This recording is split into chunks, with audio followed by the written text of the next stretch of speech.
Hey guys, welcome back. Today's video is going to be a little bit different. This video is about items that I keep in my sewing room that I would always have available. Just reach out and grab it. I keep it in my sewing room all the time. Things that a beginner might be interested in having. And just my essentials. These are like my essentials that I have to have. And it's probably like, I think it's about a dozen, maybe a little over a dozen items. But first up, we're going to say, of course, your cutting instruments. This guy saved my wrist. This is the Martelli. I can never say the word. It is listed in my Amazon shop, which is down below. If you guys ever want to check out what I use, I do list a lot of those things in the Amazon shop down below. #ad. So this guy is my absolute favorite cutter. It's a one button right here. And instead of putting the pressure like with your wrist, everything is coming from the elbow and the shoulder. And it just really, if you have wrist issues like I do, this thing has been absolutely amazing. Now don't get me wrong, I have other cutters that I use as well, but this is my favorite. She's a little bit difficult when changing the blade. I did have to watch a YouTube video on how to do that.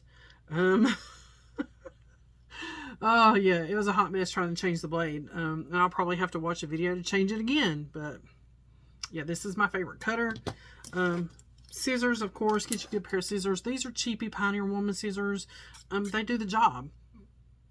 I have not invested in like a really expensive pair of scissors because I don't really use these other than to cut off like a piece of fabric from a bolt or something like that. I don't use the big scissors a lot. I do, however, use these little bitty scissors, and this one is my favorite. I also keep this one where I can grab it really quick.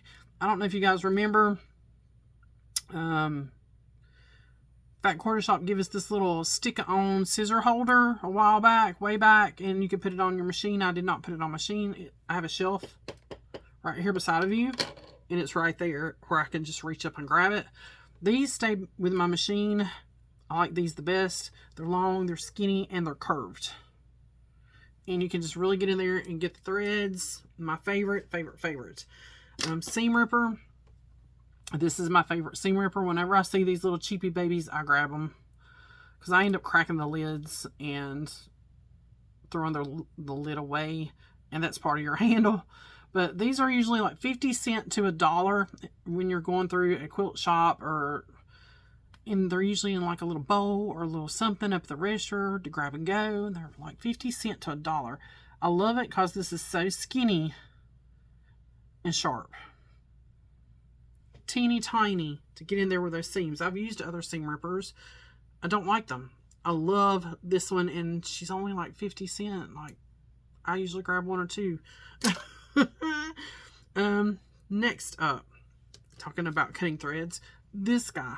Now I have the one from Fat Quarter Shop around here somewhere that's blue, and it takes like an X-Acto blade on the inside, and you have to buy those little blades, whereas this guy takes your old rotary cutter blades, and it's in the shape of a flower, and you can take this out. So what happens is, once you've used this side for so long and it's starting to get dull, take it and turn it. Just turn it. And you go to your next side, and then your next side, and then you change the blade. Super easy. I have give these away in my giveaways. They're made out of wood. They're lightweight. And it just takes your old rotary cutter blades. So I always keep one of these little thread cutters around for chain piecing. Next, you guys have seen me use this 100 times in videos where I do small projects. Elmer's Craft Bond Glue. I can't speak. This is my go-to for sticking things together when I'm doing small batting projects where I need to do, a little quilt sandwich. Just stick it all together. It'll hold if you need to reposition it. It's easy to do. It's non-toxic. It washes out. Craft stick. Gotta have all the time in here. a good iron. Now, I've gone through several irons. I had an iron that I actually used to iron my clothes. I was using that. I bought one of the little minis. I used that. But my favorite has been, and guys, I looked up on this one. I'm not saying to go invest in this, but I looked up. So keep an eye out on your thrift stores, because you guys know I'm a big thrifting person. And if I can get this over here, because she's plugged in and the cord is short. And she's dusty. Okay, my Panasonic cordless. I looked up on this at Goodwill. Looked up. Love this iron. I think I paid under $10 or $15 for it. And I just was in the right place at the right time. My iron. And to go with that iron, of course, a wool mat. I got this on Amazon. I've had this one for years. So don't know what they cost now on Amazon, but I think I paid under 15 or under 20 for this one when I got this one. And yes, I do iron directly on top of my table. I bought this table for crafting when we first moved in this house 11 years ago. I was trying to think how long we've been in this house. 11 years ago. I paid $15 for this table. And it's as long as my arm spans. And I bought it for crafting. So it is chipped up. It has paint on it. Yes, I iron on it. But that's what I bought it for. Because I've had several people tell me, don't be ironing on a wood table. You're going to ruin your table. That's what I bought it for. If it got ruined, it didn't matter. It is a $15 table that I bought for crafting. So yeah, I guess that could be another item. A good crafting table or sewing table. This one actually it came from Staples. It has a little emblem on the inside. It came, or maybe it was Office Max, but I think it was Staples. I can't remember, but it was one of the big office retailers. So it's a good table, and it has like little magazine cubbies on the inside. So I have sewing books and stuff on the insides. All right, next up, your clappers, your wood clappers. That goes along with your iron and your wool mat for flat seams. I love that little guy. I have another one floating around. So I only have two. I'd like to have a couple more, but it's okay. I make it work with two. So from going into that Best Press. Now I don't spray everything with Best Press. Mary Ellen's Best Press. If it has like really deep wrinkles, really deep creases, I'll give it a little spritz of this. But usually that's the only time I use it. I dry iron. Only if it's just really wrinkled. Something that's really wrinkled, I'll spray it with some of that and it works fantastic. I don't put water, I don't use steam in my iron. To me, it seems like it distorts the fabric a lot. So I just give it a light spritz of that and keep on trucking. Something else I always keep, and you guys know, is pre-cuts.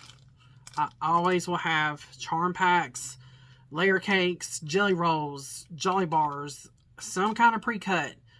These are something I can grab and go when I want to just get in here and do a mindless sew.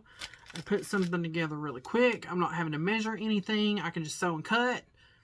Pre-cuts. I'll always have pre-cuts. I have a drawer, little drawer organizer up here.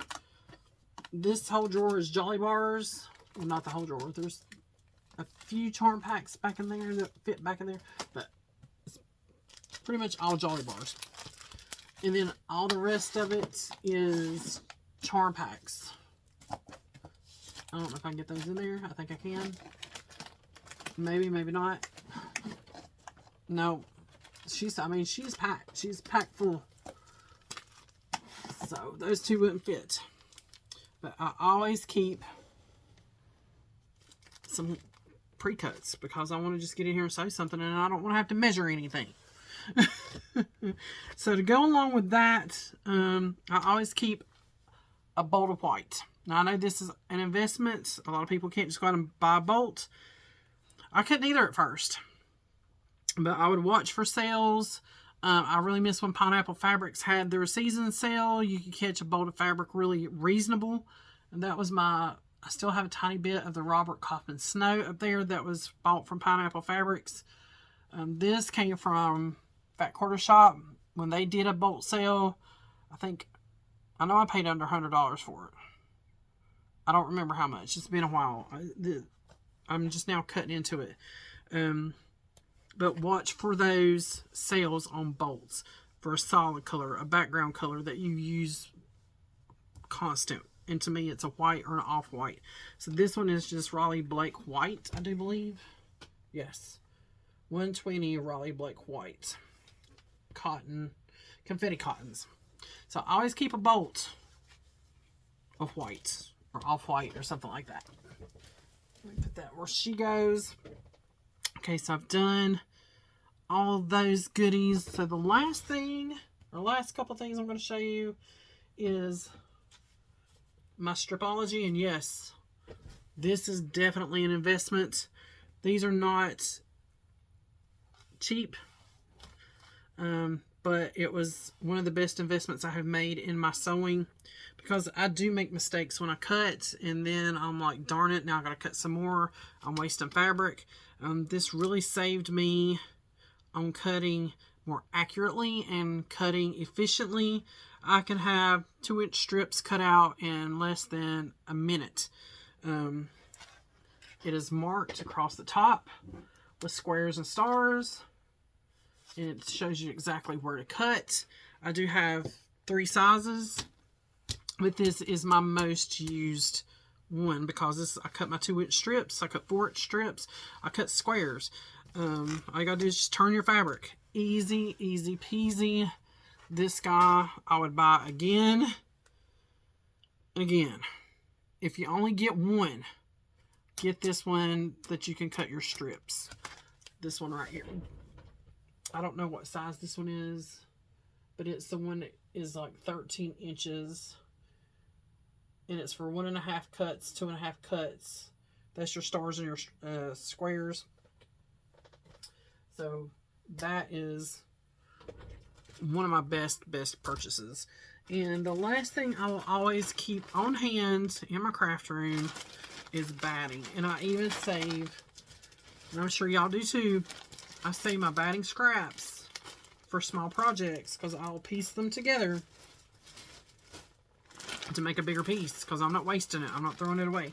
But I always keep several batting full size in the craft room, so when I'm ready to take a quilt, I actually have like 3 quilt tops I need to get the backing ready for so I can take the cotton quilt. But here's my thing with cotton quilt.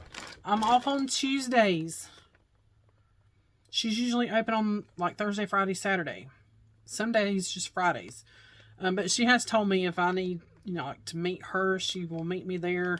And I may have to do that one day because I do have some quilts, and I may wait till after the first of the year because I know everybody's probably trying to get quilts in right now to get them by Christmas. And mine are not urgent need. They're not Christmas gifts or anything like that. So I'll probably wait till after the first of the year. So Miss Martha, if you're watching that, I'm going to have to get with you to bring some quilts in when the store's not open probably. But I always keep batting on hand. And I'm going to have to start watching Michael's website to see if they're selling the batting and like the best press and stuff like that I used to get on Joann's, because they would run really good sales and even fabric. Like you could get fabric like a couple dollars a yard, it seemed like. Not a couple dollars, but you know what I'm saying, under $10 when they run those really good sales. So I've not been on Michael's website to look at notions or like best press or anything like that, but I'm gonna have to. Alright guys, that is it for this video. Let me know down below, what is your one go-to thing that you cannot live without in your sewing room, or if you have more than one, give me a couple pieces. Maybe I'm missing something that I need. Let me know down below, what are your favorite tools, items, go-to things in your craft room. Did I say friction pins too? I don't know if I said that. Friction pins. Always got to have friction pins to mark my fabric. That is another one. But yep, that is it for this one, guys. As always, I will see you on the next one.